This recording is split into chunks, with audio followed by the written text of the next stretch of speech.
The Road to War. Written and narrated by John Miro.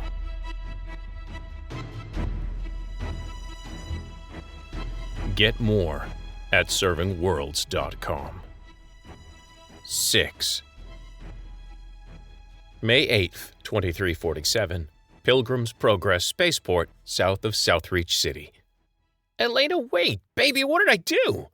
Tall, gangly Willard Sue ran after the love of his life, alternately smiling and scrunching up his face in confusion. Elena Garner didn't turn around. She stomped on down the pedestrian path between the equipment and repair shops and the fence leading into the spaceport proper. When Elena left, Willard had thrown on jeans over his boxers, stuck tubes up his nose, tucked a small ox breather into the jacket of his flight suit zipped up over his bare chest, and tore the hell out of his bachelor apartment to talk sense into his lady. Problem was, whenever he touched his fingers to her shoulder or danced in front of her to meet her eyes, her face closed down, and she roared at him to get out of her way. He always let her pass, never closed his hand around her arm. He could never hurt Elena, but he walked close behind, teasing, joking, pleading for a reason. Why was she cutting his heart out like this? Babe, you gotta tell me why. How can you? Okay, tell me you didn't love breakfast in bed this morning. I dare you. You burnt the French toast, Elena yelled at him, but she hid her dark brown eyes from him behind long, wavy brown hair. He didn't let up. He was a dog with a bone. He was a bee buzzing a flower. He was a boy who loved a girl. Except the girl had just stuffed her toothbrush, her travel tech, and all those lacy things he loved so much into a bag and walked out after saying 2 impossible words. It's over. He winked at her. Okay, how about the bubble bath last night? You look so good in nothing but bubbles. Elena started to speak, but whatever words were in her throat stayed there, and she slammed her shoulder into him and stormed past. Willard rubbed his shoulder. Wait. Babe, wait! Just wait, damn it! Pain and confusion ripped him apart because nothing made sense if Elena left. They'd only been together 6 weeks, but it was long enough. 2 weeks had, really. Willard knew this was the real thing, and he knew Elena felt the same way, which made her reaction to the news of his promotion and the engagement ring he'd stuck in the syrup an unreal episode. Babe, he called after her. He couldn't muster another scream. The hurt leaking out racked his voice. Elena stopped and hung her head. Then she raised it and kept walking. You suck in bed, she shrieked. You never clean the toilet. You burn everything. You cook. Just get lost, okay? Just get lost. Willard's eyes narrowed. Aliens. Elena's brain had been fried by aliens. Or maybe he'd really messed up the French toast. Were the eggs he paid a month's wages on poisonous or something? He'd never once cooked on his own unless it came out of a box that read, "Just add water." But Elena's family loved food. They'd run the Hard 8, a restaurant on the outskirts of the spaceport, for 3 generations. He remembered that time he and Elena had made pasta from scratch, alone, after closing up the place. That was the first time they let themselves dive into their unbelievable chemistry and effortless, silent togetherness.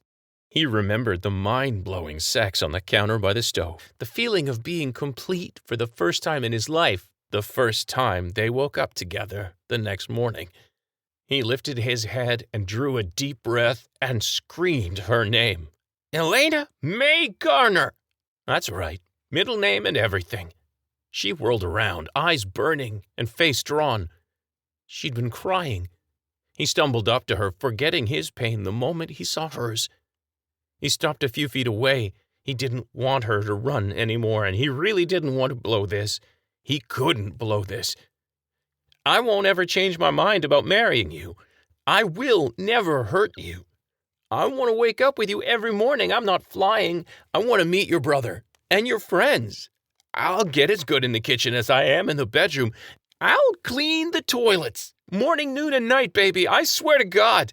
Elena laughed and snuffled and wiped at her puffy eyes. She looked like her heart was cratering as bad as Willard's. But again she shook her head.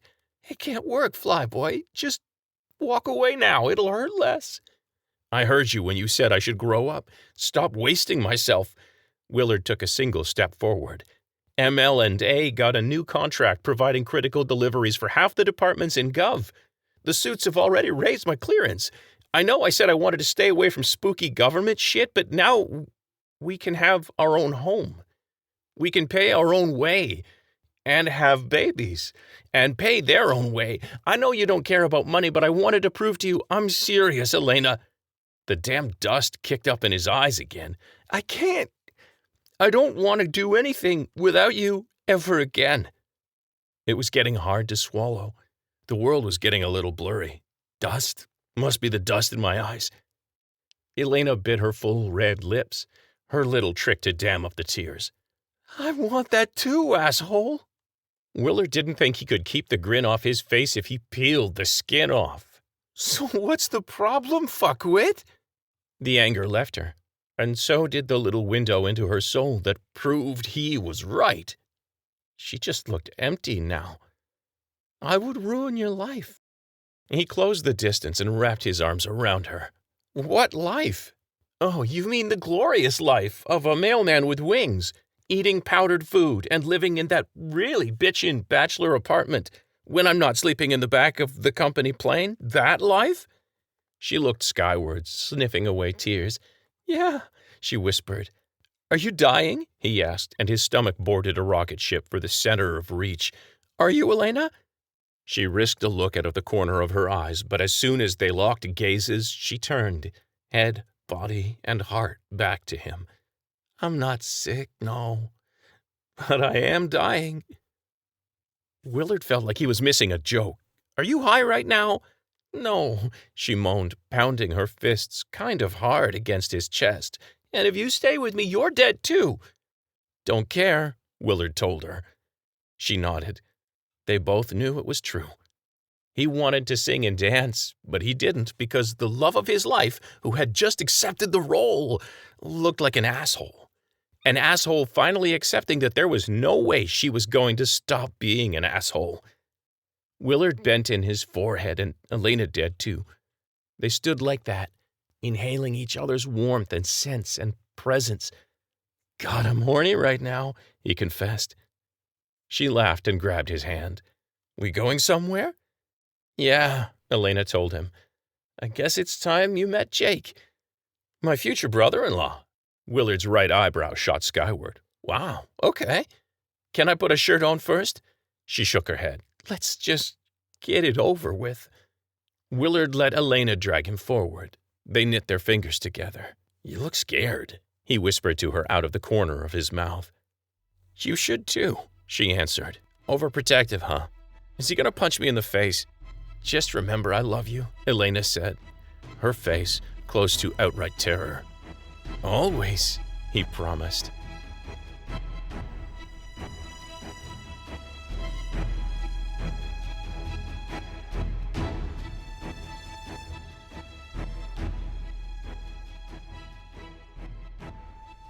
The Heart 8 stood on 2 floors in an old strip mall right across from the main gates to the spaceport proper. In busy times, with asteroid miners and orbital satellite maintenance crews on the ground, both the main floor restaurant and upstairs bar would be full from wall to wall. Buying the place had taken every cent Elena's parents and their parents had saved in over 60 years of hard toil. While it never made them rich, it kept a roof over Elena and her brother Jake's head. It had paid for Elena's schooling free and clear, even though she came back to run the place full-time after she earned a degree in aeronautical mechanics.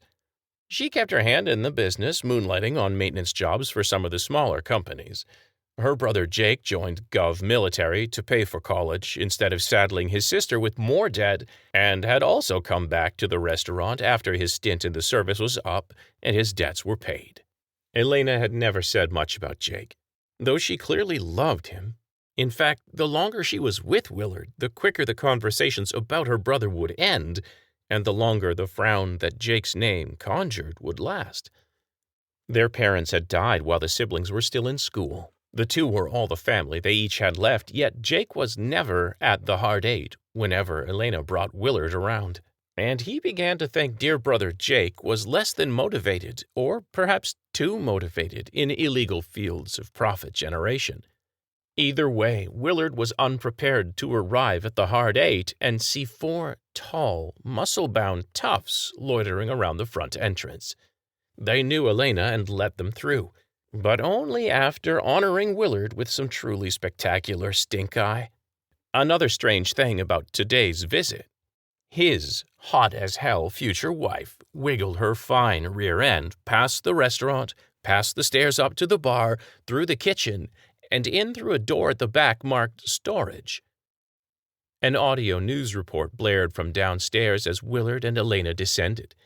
Karen Corporation Senior Vice President Hiram DeWall died tragically today while inspecting a newly reopened mining facility. The corporation voluntarily shut down production after discovering pockets of gas were endangering their miners. The decision was praised at the time by union leaders as a rare example of corporate citizenship, prioritizing miners' long-term health over financial bottom line. Again, Hiram DeWall, 67, died today in a freak rock collapse while touring the newly reopened facilities.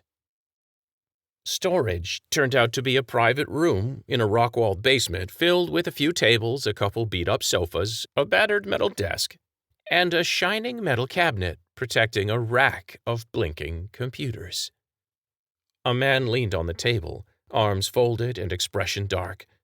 Maybe more man than mountain, Willard thought, but barely. Footsteps thundered down the steps behind them, and 2 more angry men blocked the stairwell.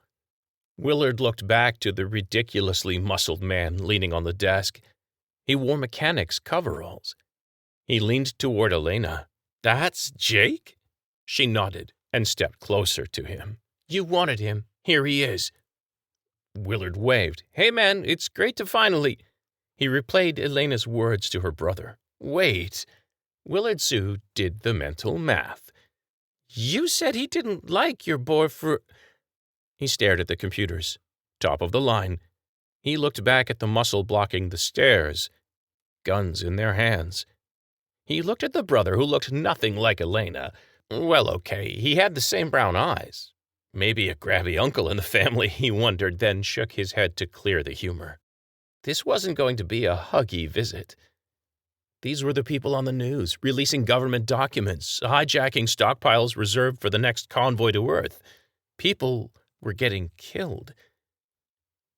"This is right?" he asked Elena. "Yes," she said it serious as a heart attack. "Okay." He felt light inside. Right. Connected. He reached for her hand. "I always thought you were too hot for me." Relief transformed Elena's face. She put her hand in his. It was trembling, and she damn near squeezed off 2 of his fingers. "You should be glad. You'd have never gotten me in a single bed just on your terrible pickup lines." He laughed. Reach was a messed up place. "You should be glad. Do you hear the sounds you make in that single bed?" "I can't know that," Jake said and jumped off the desk. He glared at Willard. "So you're catching on. That will make things easier." "Yeah, I guess. Unless you want me to suicide bomb one of the government buildings I just got cleared to visit. That can wait until your sis and I make some babies." He wiggled his eyebrows. Jake fumed. "This is serious, you little—" Willard laughed. "Hell yes, it's serious. I just found out I'm in bed with the resistance." He wiggled his eyebrows at Elena. "Twice before breakfast." Elena smiled deliciously. "Braggart." Jake stormed across the room. "Jesus, Elena, what did you tell him?" She folded her arms across her chest, obscuring 2 of Willard's favorite features. "I didn't have to tell him a thing. He's got a brain, Jake. But since you mention it—" She swiveled back to Willard. "I was supposed to seduce you into running stuff for us. We weren't going to tell you who we were, so we could walk away when you took the fall." Willard nodded. Made sense. "I'd have to help you, or bad men would take you away and do terrible things to—" His eyes widened. "Oh, you could have said your mom was sick. I'm a sucker for moms." Elena rubbed his arm. "I know, sweetie," she cooed, then turned serious again. We were playing it loose until we figured out what kind of man you were. There was no going back. Elena was all in on Team Willard and Elena. He beamed. Then you fell for your mark. He grinned and leaned in to steal a kiss. Sucker! Got you here, didn't I? She grinned and kissed him for real. This isn't... Jake stared incredulously at them both. Elena, you can't... Elena broke away from the kiss. Willard tried to restart his lungs. Get used to this. I'm keeping him. Yeah, Willard said, throwing his arm around her. She's keeping me. He made a sour face. That sounded tougher in my head. He stared at his future bride. Was it a little tough? She shook her head and wrinkled that adorable nose. Not even a little. One of the tough guys at the stairs walked around Elena and lifted her in a bear hug. Congratulations, Elle. I'll put her down, Ben, Jake yelled. I'll get some drinks, yelled the other, already halfway up the stairs. Shut up, Jake roared. This isn't a joke. I'll say, Elena said joyfully, patting Willard's crotch. Jake's eyes bugged out of his head as his sister reached into Willard's front pant pocket and pulled out the ring she'd stuffed there when she tried walking out of his life that morning. She stared at Willard as she slipped it on. I said I was keeping him, she said, then silently mouthed, Love you. Jake's mouth couldn't seem to make a sound. Finally, he threw his hands into the air and walked away. Jakey, this is happening, Elena teased after him. So make nice, huh? You two are going to be brothers. Jake looked back from across the room.